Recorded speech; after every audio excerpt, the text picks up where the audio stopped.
तो आज की वीडियो में हम करने वाले हैं ब्रेस्ट ट्यूमर्स पे और सबसे ज़्यादा इंपॉर्टेंट है इसमें फाइब्रोएडिनोमा एंड फाइलॉइड। कोई भी यूनिवर्सिटी एग्जाम हो तो उनका फेवरेट क्वेश्चन है, या फाइब्रोएडिनोमा पे क्वेश्चन आ जाएगा या फाइलॉइड्स पे आ जाएगा, तो ये काफ़ी इंपॉर्टेंट टॉपिक है। तो आज की वीडियो में हम यही दोनों कवर करेंगे, फाइब्रोएडिनोमा और फाइलॉइड, ठीक है। इसके बाद अगली वीडियोज़ में हम मैलिग्नेंट वाले कर सकते हैं कि जो हमारा डक्टल कार्सिनोमा इन सीटू होता है, उसके बाद invasive ductal carcinoma, lobular carcinoma, ये हम अगली वीडियो में करेंगे। उसके बाद इस पे क्वेश्चन आ जाता है कि कौन से प्रोग्नोस्टिक और प्रेडिक्टिव फैक्टर्स है ब्रेस्ट कैंसर के लिए। ये 4 टाइप्स है जो मैं काफ़ी अच्छे से समझाऊंगी, तुम्हें रटना नहीं पड़ेगा। ये हम अगली वीडियोस में देखने वाले हैं प्रोग्नोस्टिक फैक्टर्स, ठीक है। TNM स्टेजिंग वगैरह। आज की वीडियो में हमारा टारगेट सिर्फ इतना है, जो बेनाइन कैंसर है फाइब्रोएडिनोमा और फाइलॉइड, इसमें हम डिफरेंस करने वाले हैं। तो सबसे पहले देखते हैं फाइब्रोएडिनोमा को। जो फाइब्रोएडिनोमा है ये हमेशा बेनाइन रहता है, बल्कि जो हमारा फाइलॉइड है वो कभी कभी मैलिग्नेंट भी हो सकता है। तो वो बिनाइन, बॉर्डरलाइन और मैलिग्नेंट होता है। फाइलॉइड का दूसरा नाम भी याद रखो, सिस्टोसार्कोमा। मैंने तुम्हें पिछली वीडियो में बोला था कि अगर तुम एक नाम याद रख रहे हो ना तो दूसरा नाम याद रखना मस्ट है, क्योंकि पता हो तुमने सारा पढ़ लिया और उसका दूसरा नाम नहीं याद किया तो पेपर में दूसरे नाम से आ गया तो काफ़ी प्रॉब्लम हो जाएगी, ठीक है। तो इसलिए फाइब्रोएडिनोमा यूजुअली यंगर्स फीमेल्स में होता है, ठीक है। ये सॉलिटरी, अकेला होता है, डिस्क्रीट, फ्रीली मूवेबल मास। नॉर्मली जो फीमेल है उसको अपनी ब्रेस्ट में एक मास पैल्पेट होता है, यूजुअली वो पेनलेस होता है, पेन नहीं कर रहा होता, ठीक है। तो वो फाइब्रोएडिनोमा होता है। अगर हम इसकी ग्रॉसली बात करें तो ग्रॉसली क्या होता है, ये इनकैप्सुलेटेड होता है, स्मॉल होता है और स्लिट लाइक स्पेसीज होती हैं। स्लिट लाइक स्पेसीज क्या होता है हम आगे देखते हैं। तो स्लिट लाइक स्पेसीज के बारे में बाद में बात करेंगे। अब देखते हैं इसकी माइक्रोस्कोपी में हमें कौन से 2 पैटर्न्स दिखते हैं, कि काफ़ी इंपॉर्टेंट है। कई यूनिवर्सिटीज़ पे डायरेक्टली ऐसे क्वेश्चन आ जाता है कि जो हमारे इंट्राक्लैनिकुलर पैटर्न है और पैनिकैनिकुलर पैटर्न है उसमें डिफरेंस बताओ, ठीक है। इंट्राकैनालिकुलर का क्या मतलब है, स्ट्रोमा कंप्रेस कर देता है जो डक्ट्स हैं उनको, और स्लिट लाइक हमारी क्लेफ्ट्स बन जाती है। अब बेसिकली ये जो हमारे दोनों ट्यूमर्स हैं ना, फाइब्रोएडिनोमा और फाइलॉइड। अब हमारा इससे पहले एक बेसिक चीज़ समझो, ब्रेस्ट में हमारे डक्ट्स होते हैं और साइड पे स्ट्रोमा होता है, ठीक है। अब इन ट्यूमर्स में स्ट्रोमा की प्रोलिफरेशन ज़्यादा होती है। तो अब जब स्ट्रोमा हमारा प्रोलिफरेट हो रहा होगा तो वो डक्ट्स को क्या करेगा, कंप्रेस कर देगा। तो ये प्रोलिफरेट होता जा रहा है तो जो डक्ट्स हैं वो कंप्रेस होगी। तो वो ऐसे मान लो ये कोई ऐसी चीज़ पहले पड़ी हुई थी और इसके साइड पे जो चीज़ है वो ऐसे बहुत ज़्यादा प्रोलिफरेट होने लगी, तो इसको धक्का मारेगी ना, वो पुश करेगी इसको, तो वो क्या करेगी, स्लिट लाइक ऐसे छोटी सी हो जाएगी।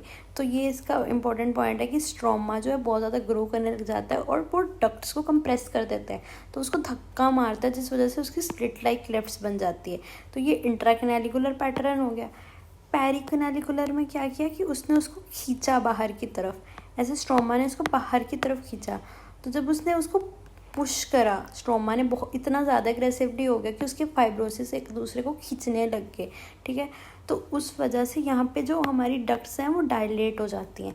तो ये 2 अलग पैटर्न्स हैं। इंट्राकैनालिकुलर ने स्ट्रोमा इतना ग्रो कर गया कि उसने डक्ट्स को धक्का मार दिया, डक्ट्स को जगह ही नहीं दी है ग्रो करने के लिए, तो वो कैसे स्प्लिट लाइक पैटर्न बनाएगी।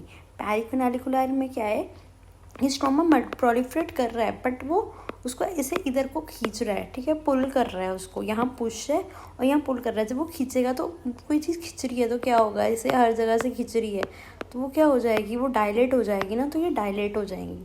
तो ये हमारा पॉइंट हो गया। इंट्राकैनालिकुलर में स्ट्रोमा कंप्रेस कर रहा है डक्ट्स को और स्लिट लाइक क्लेफ्ट बन जा रही है, यहाँ पे स्ट्रोमा पुश कर रहा है, और पेनिकुलर में उसको पुल कर रहा है और स्ट्रोमा हमारा क्या है कि डायलेटेड डक्ट्स बन जाएंगी और पेटेंट रहेंगी।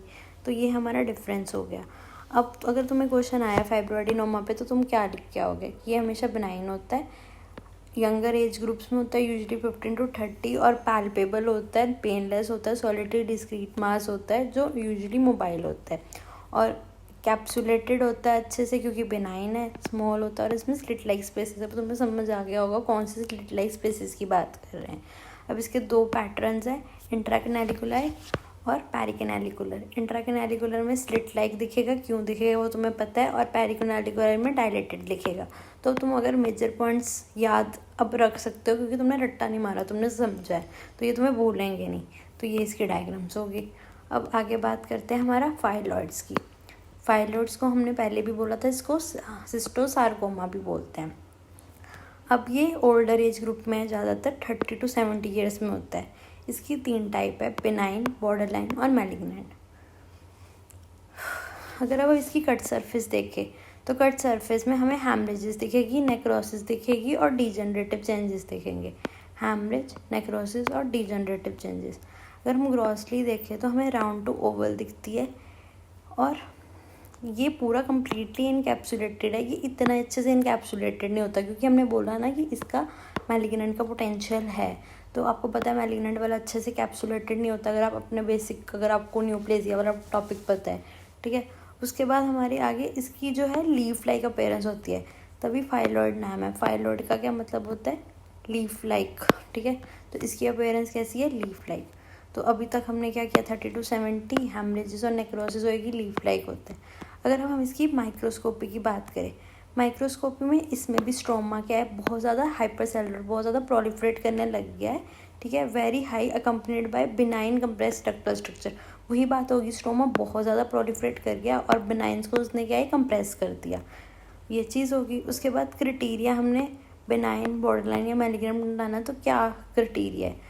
कितनी माइटोसिस हो रही है? अगर माइटोसिस ज़्यादा है, जितनी ज़्यादा माइटोसिस उतनी बुरी बात, उतना ज़्यादा वो क्या होगा? मैलिग्नेंट। सेलुलर एटिपिया मतलब सेल कितना हमारा गंदा होता जा रहा है, एटिपिकल फीचर्स लेके आ रहा है जो कैंसर सेल को रिजेंबल कर रहे हैं।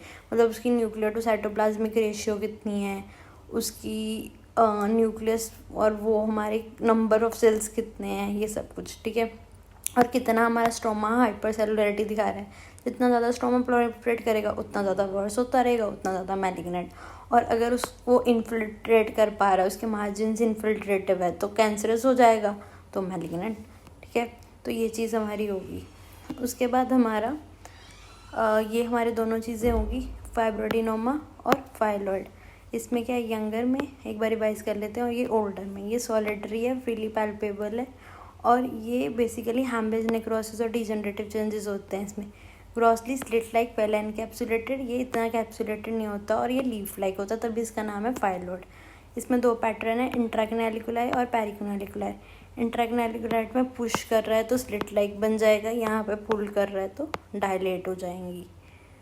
उसके बाद अगर हम इस साइड देखें तो सेलुलर स्ट्रोमा बहुत ज़्यादा ग्रो कर जाता है, तो डक्ट हमारी कंप्रेस हो जाती है। इसमें 3 चीज़ें होती है, बिनाइन, बॉर्डरलाइन और मैलिग्नेंट। ये हमने इस बेसिस पे करा है। अगर माइटोसिस ज़्यादा है तो हमारा उस हिसाब से हम कैटेगराइज करेंगे, सेलुलर एटिपिया, हाइपरसेलुलरिटी और इन्फिल्ट्रेटिव मार्जिन्स, ठीक है। उसके बाद हमारी वर्ल्ड हेल्थ की क्लासिफिकेशन आ जाती है, ब्रेस्ट कैंसर्स की क्लिनिकल फीचर्स आ जाते हैं और रिस्क फैक्टर्स आ जाते हैं। कैसे होता है ब्रेस्ट कैंसर, वो हम अगली वीडियो में डिटेल में करेंगे।